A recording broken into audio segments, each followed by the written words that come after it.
नमस्कार साथियों, आज हम बात करेंगे भारत के ऐसे दो महान धार्मिक लोगों की जिनको भारत ही नहीं बल्कि पूरी दुनिया ने धार्मिक नहीं माना। साथियों, ये जो अभी मैंने बोला है कि जो धार्मिक थे लेकिन उनको धार्मिक नहीं माना, क्यों?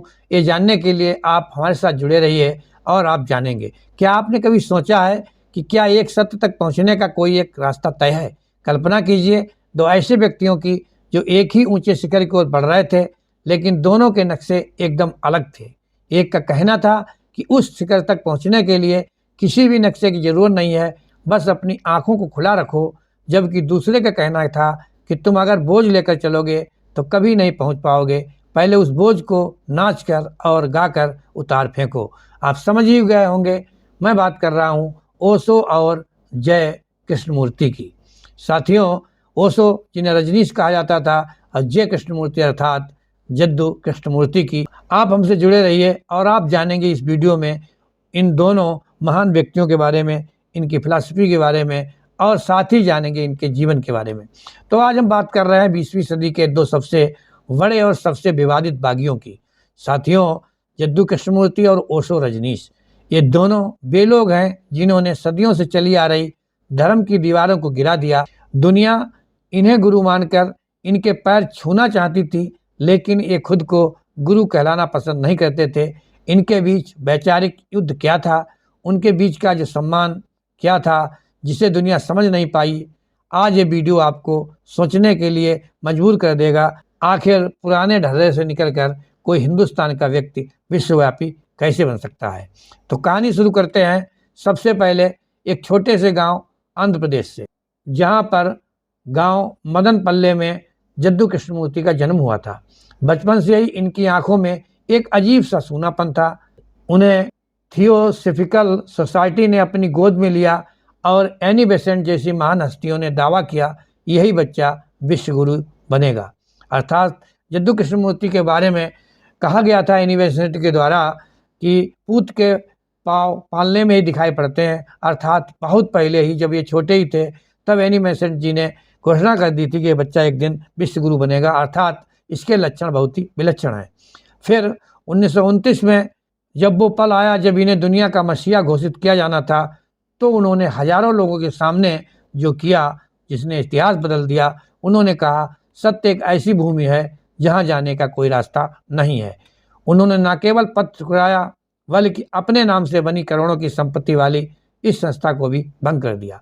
अर्थात आपने देखा कि एक तरफ लोग उनको ऊंचाइयों पर ले जाना चाहते थे एक धार्मिक व्यक्ति बनाकर, लेकिन वही व्यक्ति कहता है कि आखिर सत्य की कोई रास्ता नहीं है, या कहे सुने शब्दों में किसी किताबों में, किसी विचारधारा में, या फिर कोई ऐसा मार्ग जो पहले से दिया गया हो वो सत्य तक नहीं पहुंचाता है। ये जद्दू कृष्णमूर्ति के बारे में थे। अब हम बात करते हैं ओशो के बारे में।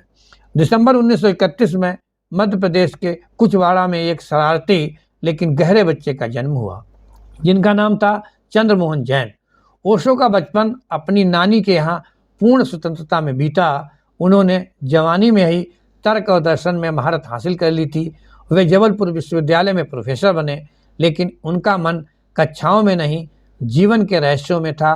जहाँ कृष्णमूर्ति ने त्याग का रास्ता चुना, वहीं ओशो ने दिखाया कि आध्यात्म का मतलब कंगाली नहीं है।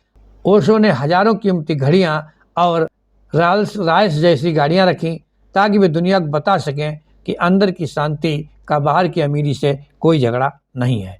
अब यहीं से शुरू होता है इन दोनों लोगों के बीच एक तकरार का बिंदु। अर्थात ओशो ने सिद्ध किया कि किसी ने कपड़े छोड़ दिए, किसी ने भभूति लगा ली, या कोई जंगल चला गया, या किसी ने घर छोड़ दिया तो वो संत हो गया। ओशो इसके बिल्कुल खिलाफ थे। वो कहते थे कि आप एक अमीरी का जीवन जीकर भी यदि आपके मन में शांति है तो आप असली संत हो सकते हैं, असली विचारक हो सकते हैं। तो ये मतभेद की शुरुआत कैसे होती है कि एक इंसान जो आज़ादी से भक्ति करना चाहता था और एक इंसान जो अपने मन से। जय कृष्णमूर्ति कहते थे कि इंसान का जन्म पुरानी आदतों और कंडीशनिंग का एक गुलाम है। वे कहते थे किसी गुरु के पीछे मत चलो क्योंकि गुरु तुम्हें अपना गुलाम बना देगा। वे कहते थे बस देखना सीखो, जैसे तुम एक फूल को देखते हो या जैसे तुम आसमान को देखते हो, बिना किसी शब्द के, बिना किसी निर्णय के। उनके लिए यही सब कुछ जो है एक रास्ता थी। जबकि ओशो इससे पलट, इससे उलट और इससे आगे की बात करते थे। वो कहते थे इंसान इतना सोया हुआ है कि उन्हें जगाने के लिए एक मास्टर के धक्के की जरूरत है। वे कहते थे सीधा मौन में जाना नामुमकिन है, इसीलिए उन्होंने योरवा दा बुद्धा का सपना दिया। योरवा अर्थात जो जीवन के मजे ले, खाए पिए और नाचे, और बुद्धा यानी वो जो अंदर से पूरी तरह शांत हो। ओशो चाहते थे कि इंसान पूरा हो, अधूरा ना हो। अर्थात ओशो कहते थे कि आपको किसी भी ज्ञान में बदलने की जरूरत नहीं है, आपको कुछ भी ऐसा नहीं करना है जो आपकी अंतरात्मा को अलग कर दे, आपकी शांति को भंग कर दे। अब आप सोचिए उन दोनों की साधना की विधि क्या थी और उनकी साधना में अंतर क्या था। हालांकि दोनों व्यक्ति महान थे, लेकिन हम एक एक कर देखते हैं उनकी साधना की विधि। अब कल्पना कीजिए एक कमरे में कृष्णमूर्ति जी बैठे हैं, वहाँ आपको क्या मिलेगा? एक गहरा सन्नाटा। वे किसी से कहेंगे बैठो और अपने डर को देखो, उसे समझो। वे किसी भी मंत्र, माला या योगासन के खिलाफ थे। उनका मानना था कैसे पूछना ही कमजोरी की निशानी है। तो कल्पना की गई है कि जद्दू कृष्णमूर्ति का कमरा जहाँ होगा वहाँ लोग बैठे होंगे और गहरे चिंतन में डूबे हुए होंगे। जबकि यहीं पर अगर रजनीश का कमरा देखा जाए तो उस कमरे में क्या होगा? एक संगीत होगा, लोग चिल्ला रहे होंगे, लोग नाच रहे होंगे, मस्ती कर रहे होंगे, क्योंकि ओशो मानते थे आधुनिक मनुष्य का मन एक कचरे के डिब्बे की तरह है, जब तक उस कचरे को बाहर नहीं निकालोगे तब तक ध्यान घटित नहीं होगा। इसीलिए उन्होंने एक ऐसी विधि, योग की एक ऐसी विधि, साधना की ऐसी विधि जो कि क्रांतिकारी कहलाई थी उस जमाने में। उनका कहना था आप इतना नाचें कि नाचने वाला मिट जाए, सिर्फ नाच बाकी रहे। अर्थात उनका कहना था अपने जीवन में इतने जागृत हो जाओ, इतने मस्त हो जाओ कि सिर्फ आप बचें, संसार आपके लिए कुछ ना रहे। अगर संसार को बचाना है तो संसार बचे और आप कुछ ना रहें। अब हम बात करते हैं कि आखिर रिश्ता क्या था इनमें और विवाद क्या था। तो सबसे पहले हम बात करेंगे इनके रिश्ते की। ये हिस्सा बहुत कम लोग जानते हैं। ओशो कृष्णमूर्ति को बहुत प्यार करते थे। वे अक्सर अपने प्रवचनों में कृष्णमूर्ति का जिक्र करते थे। जब 1986 में कृष्णमूर्ति की मृत्यु हुई तो ओशो भावुक हो गए थे। उन्होंने कहा था आज आसमान से एक महान राजहंस उड़ गया है। ओशो का मानना था कि बुद्ध के बाद कृष्णमूर्ति ही थे जिन्होंने सत्य को इतनी शुद्धता से कहा। लेकिन ओशो को जो शिकायत थी वो उन्होंने कहा था कि कृष्णमूर्ति बहुत शुष्क और नीरस हैं। वे कहते थे कृष्णमूर्ति ने खाना तो बहुत अच्छा बनाया पर उसमें नमक और मसाला डालना भूल गए। उनका मतलब था कि कृष्णमूर्ति के पास बुद्धिमानी तो थी पर जीवन का रंग और हास्य नहीं था। दूसरी तरफ कृष्णमूर्ति ने ओशो के बारे में कभी खुलकर बात नहीं की। वे हर उस चीज़ के खिलाफ थे जो एक संगठन या एक भीड़ की तरह काम करे, और ओशो के चारों तरफ हमेशा एक भारी भीड़ रहती थी, लोग उनको घेरे रहते थे। अब हम बात करते हैं कि आखिर विवाद और इन बागियों का अंत कैसे हुआ, अर्थात रजनीश और कृष्णमूर्ति का अंजाम क्या हुआ। तो सत्य बोलने की कीमत इन दोनों महान पुरुषों को चुकानी पड़ी। कृष्णमूर्ति को पारंपरिक धर्म वालों ने कभी स्वीकार नहीं किया क्योंकि वे मंदिरों और शास्त्रों को बेकार बताते थे, लेकिन उनकी छवि हमेशा एक सज्जन दार्शनिक की रही। ओशो का रास्ता कांटों भरा था। उन्होंने जब संभोग से समाधि की ओर जैसी बातें की तो पूरा भारत उनके खिलाफ हो उठा। वे अमेरिका गए, वहाँ के रेगिस्तान में रजनीशपुरम नामक एक शहर, पूरा आधुनिक शहर उन्होंने बसा लिया। वहाँ की सरकार उनसे इतना डर गई, उन्हें जेल में डाल दिया गया, उन पर जहर देने के आरोप लगे और उन्हें अमेरिका से निकाल दिया गया। 21 देशों में उनके प्रवेश पर पाबंदी लगा दी गई, लेकिन ओशो ने मरते दम तक कहा मैं अपना काम कर चुका हूँ।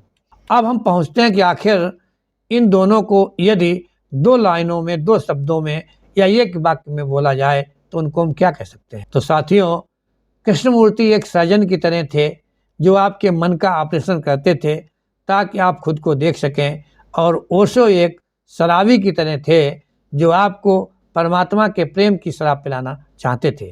अगर आप एक गहरे बुद्धिजीवी हैं और बिना किसी सहारे के अकेले चलना चाहते हैं तो कृष्णमूर्ति के शब्द आपकी मदद करेंगे, आपके लिए मशाल बनेंगे, आपके राहगीर बनेंगे।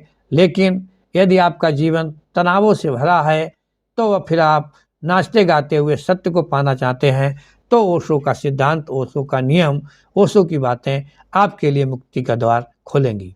सत्य एक ही है, बस उनके चुने हुए संगीत का फ़र्क है। आपको इन दोनों में से किसकी बातें ज़्यादा अच्छी लगी, कौन सी बातें आपके दिल के ज़्यादा करीब लाती हैं, कमेंट्स में अपनी राय ज़रूर बताएं। और यदि आप चाहते हैं कि रजनीशपुरम की भी बात करूं या जद्दू कृष्णमूर्ति की पूरी जो सोसाइटी थी उसकी बात करूं, या इनके महत्वपूर्ण प्रवचन कहाँ कहाँ हुए थे, या वर्तमान समय में इनकी दोनों लोगों की विचारधारा को कौन आगे बढ़ा रहा है, कहाँ पर इनके अनुयायी अधिक हैं, किस शहर में आज देखने के लायक इनकी छोड़ी हुई चीज़ें हैं, या वो आश्रम जहाँ पर ओशो खुद रहते थे, या वो जगह, वो कमरा, वो आश्रम जहाँ पर जद्दू कृष्णमूर्ति रहते थे। यदि आपको इस प्रकार की कोई जानकारी चाहिए तो आप कमेंट्स में जो बताएं, अगला वीडियो हम उसी विषय पर बना करके आप तक पहुंचाने का प्रयास करेंगे। वीडियो में अंत तक जुड़े रहने के लिए बहुत बहुत धन्यवाद। यदि आप इस चैनल पर नए हैं तो चैनल को सब्सक्राइब करें ताकि ऐसी बहुत सारी जानकारियाँ भारत के महापुरुषों के बारे में, दार्शनिकों के बारे में, लेखकों, कवियों के बारे में आप तक हम पहुँचा सकें। वीडियो को शेयर और लाइक करें। तब तक के लिए जय हिंद, जय भारत।